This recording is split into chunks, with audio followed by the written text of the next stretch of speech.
We started Cracked Racquets in 2017, Yeah. August of 2017. So while I was in law school, before I took the bar and all that jazz. Yeah. Yeah. Okay. Yeah. So that's what I thought the timing was. So tell me a little bit about Crack then. You saw the opportunity. You're just, having beers after your 4 or 5 games and, looking for this information. I suppose at that point, I'm trying to just think back, there was a lot going on in the world of social media, Barstool, there was, stuff's happening, but nothing in tennis. So you guys see this opportunity, and just tell me about kind of how that starts to become a real thing and, how that started to grow in the early years. Yeah. Your point about social media, I'll touch on that in a little bit because I do think that's a huge part of our grassroots success. But so basically it was like, April or May of 2017, started having conversations with some of the guys on my USTA team, but, find out pretty quickly that I'm not, the technical wizard that can either start a website or a blog or kind of, have that type of engine and expertise. But thankfully, my, best friend from high school, Daniel Westoff, was an aerospace engineer at the time. He's been someone in my life that, if I have a big idea, he typically is the one that can actually make it a reality. So I reached out to him and, obviously we played tennis together at St. X. And then we went to St. Louis University together as well. So I followed him there because he's a year older. But so reached out to him, kind of start putting together the team. And he's kind of the technical brains behind the operation. I had, another buddy from St. Louis, or Alex Ariza, who's kind of was the salesman. We had, my little brother, Parker Thieneman, who was actually a double state champ at St. X. So big tennis guy, his buddy, Robert Thomas, and then Alex Leopold, who was on my USTA team here in Indianapolis.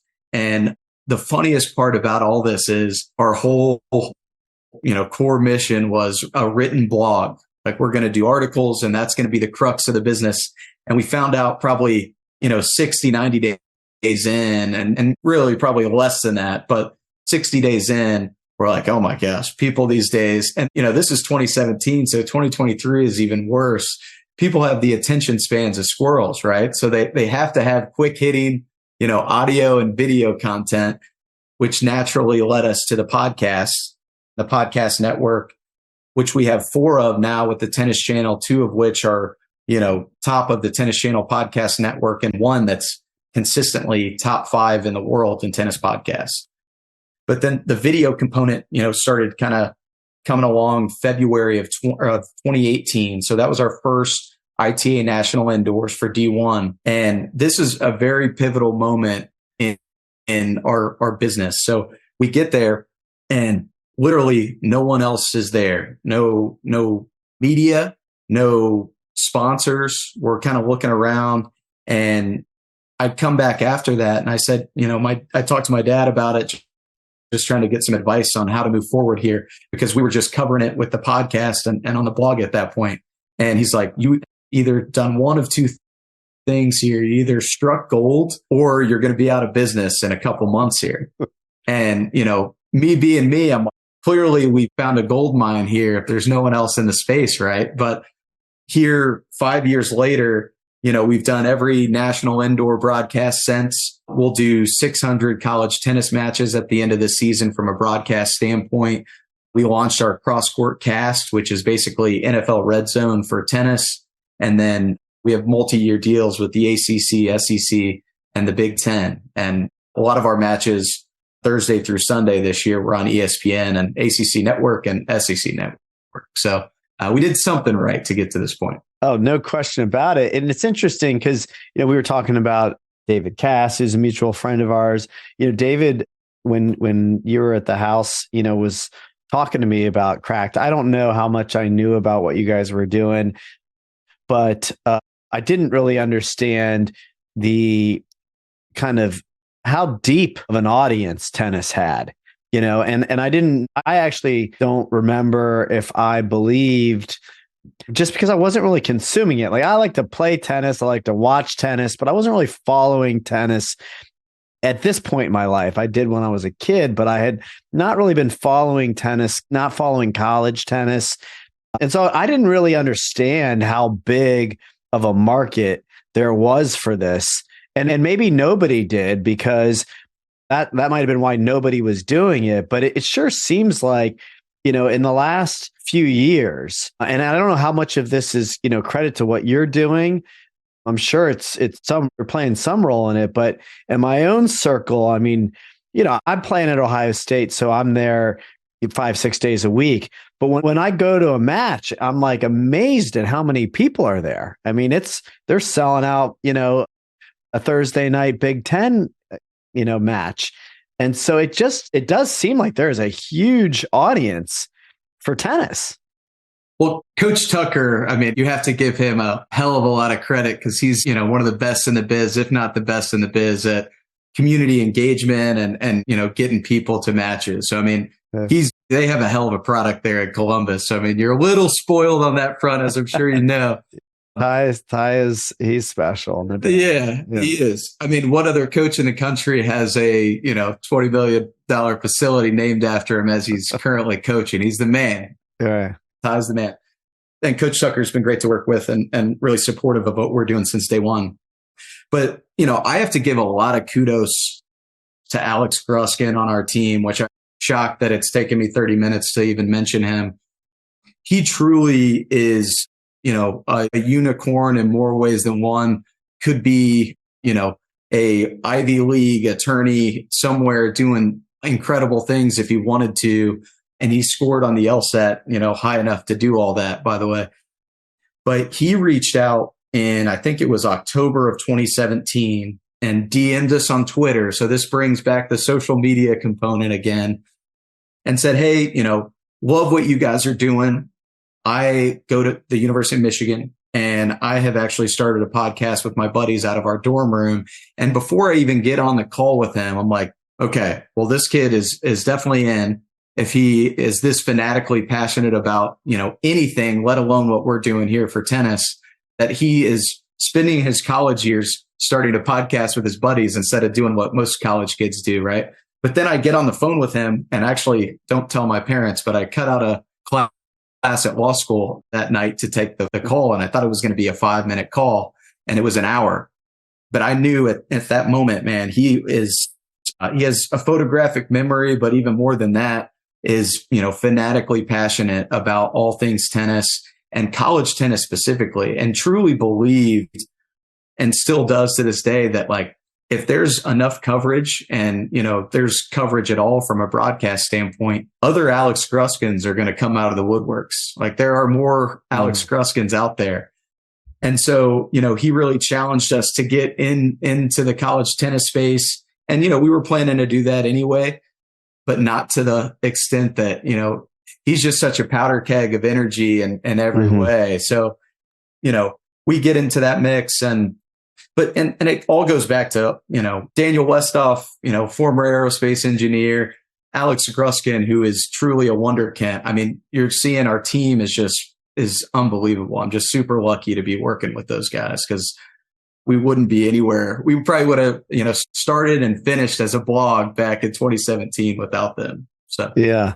Well, and it's interesting because I mentioned Barstool earlier, and, I think what Gruskin and you guys are doing, aside from just like filling a void and covering tennis, is, and why I think Barstool has been, as popular as it is because they're just like normal people who are just fanatical sports fans, in this case, like tennis guys, right? Who love tennis, who can geek out on it, but they're just like you and I, right? I mean, he might be a photographic memory and, a personality, but at the end of the day, it's like, we just want to talk tennis. We want to know, we want to, break it down. It's just fun. Right. And it's not the traditional media. I think it's not the traditional sports coverage. It's a much more contemporary way to relate to the sport you're passionate about.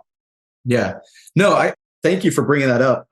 Well, I'm not going to say that we're new media. Like, I'm sure you heard the same quote with Draymond Green, where he's like, we're the new media, either current or retired professional athletes that are given a new perspective. But do, think that Barstool really paved the way. And a lot of people haven't seen the documentary with Portnoy and how much he grinded to truly build that business up in the early 2000s, and like handing out, newspapers in the Boston area and putting his life savings into this thing.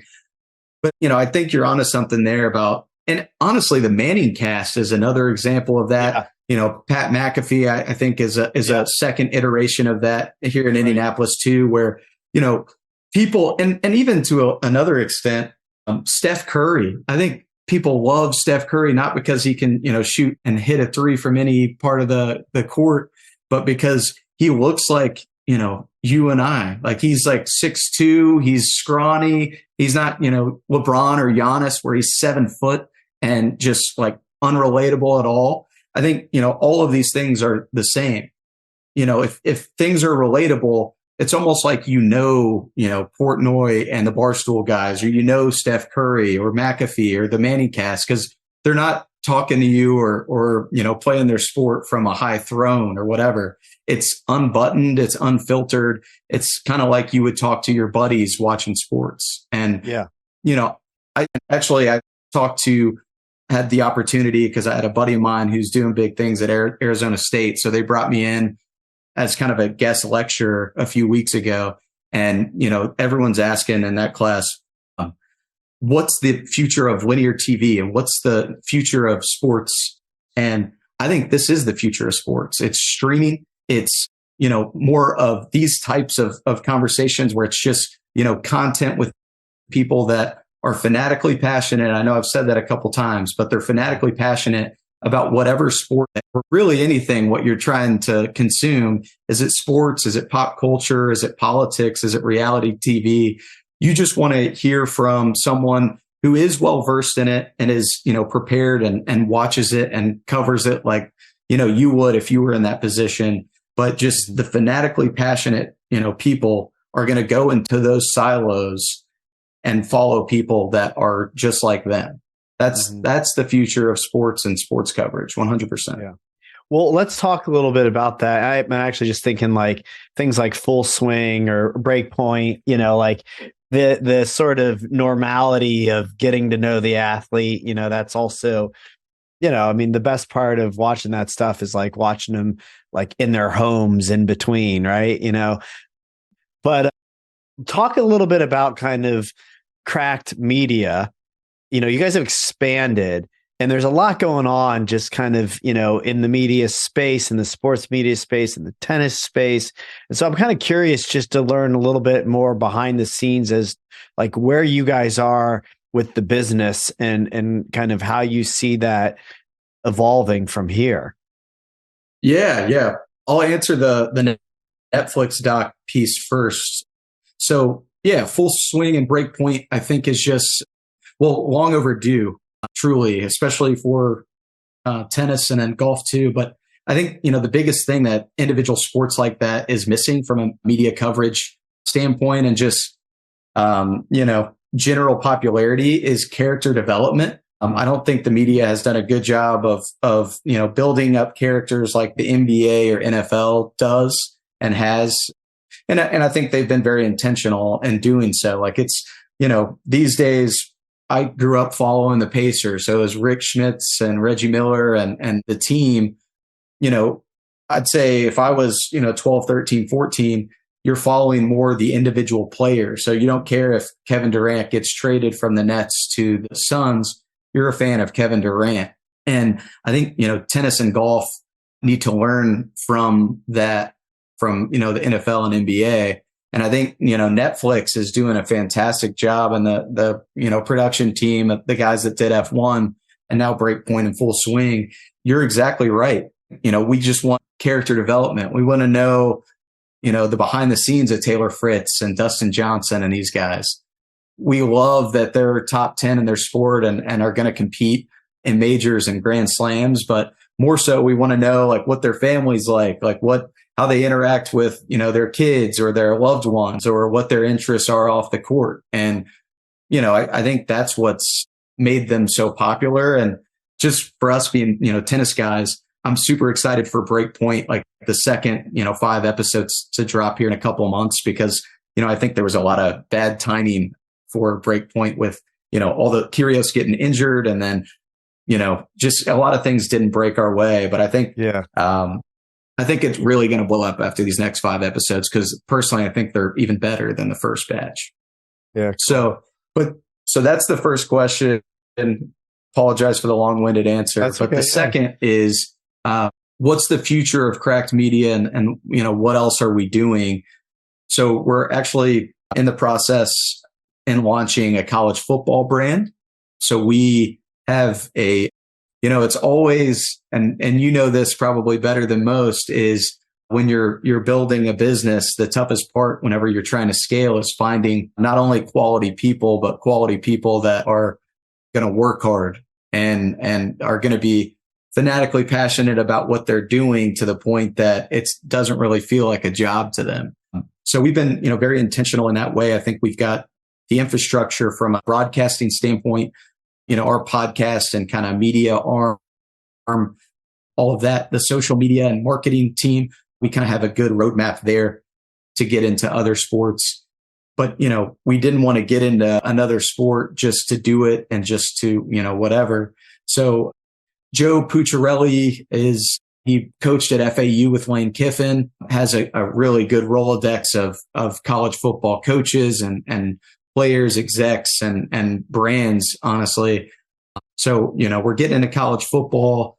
Pickleball is coming pretty soon. I don't know how you feel about that necessarily, but we have plans to get into, soccer, hockey, lacrosse, NFL, NBA, you name it, because I think, we've got something that's special here, and we've got a good roadmap, and, the dream of working in sports is quickly coming a reality here. So interesting. That's fascinating.